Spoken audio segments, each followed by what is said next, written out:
Bonjour à toi et bienvenue sur Canute Télé. Alors aujourd'hui, j'avais envie de te parler de One Piece, de Kaido, du fruit nué et de l'exposition d'Oda. Lors de mes premiers tweets en octobre 2018, je m'interrogeais déjà sur qu'est-ce que le fruit nu ou nué et à la ressemblance des personnages.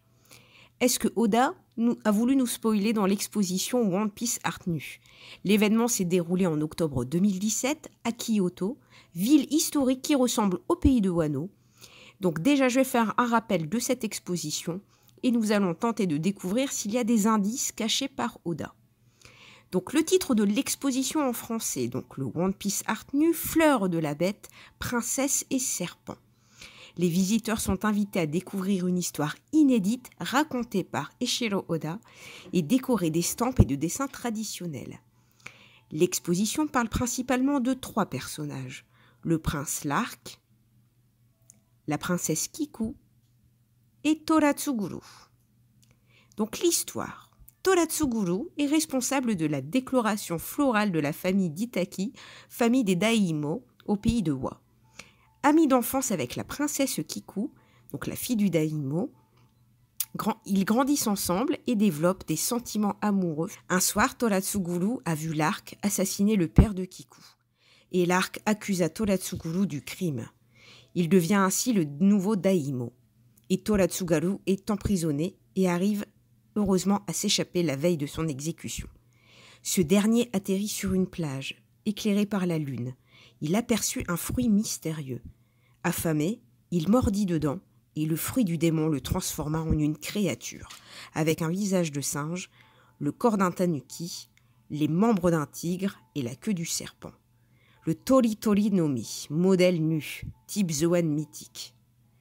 Lorsque Toratsuguru apprit que Lark et Kiku allaient se marier, il se rendit à la cérémonie en volant et kidnappa la princesse et l'emmena au temple de la montagne. Les Mugi arrivent au pays de Wa et acceptent d'aider Lark.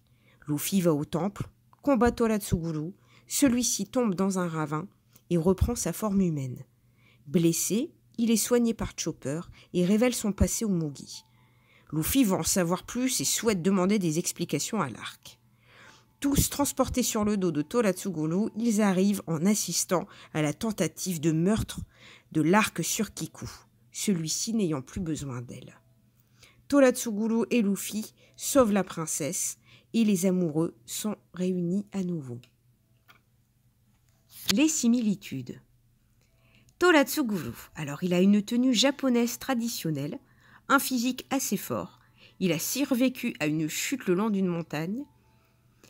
Kaido, lui, il a les yeux jaunes sous ses petits sourcils, des cheveux longs balayés vers l'arrière qui ressemblent à une crinière, et un tatouage représentant des écailles rouges, et un manteau de plumes sur les épaules.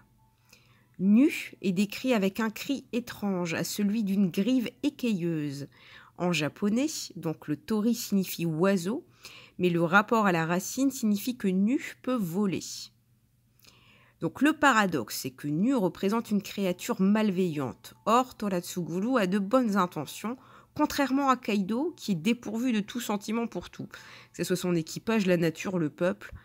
Donc la question, Kaido a-t-il un fruit similaire à Nuit? Car Nuit est une association de plusieurs animaux.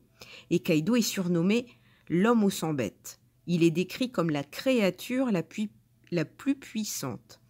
Or, Barbe Blanche, c'était l'homme le plus puissant.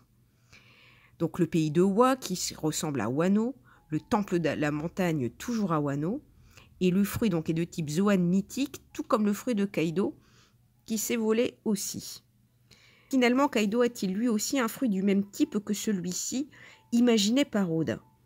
Ce qui m'intrigue encore, c'est que c'est Lark qui a le mauvais rôle. Alors, est-ce un troll comme Oda aime nous les faire? Car nous n'avons pas de visuel d'Oden à ce jour. Juste de dos, les cheveux longs blonds. Et Kiku, elle ressemble à Kiku Hime.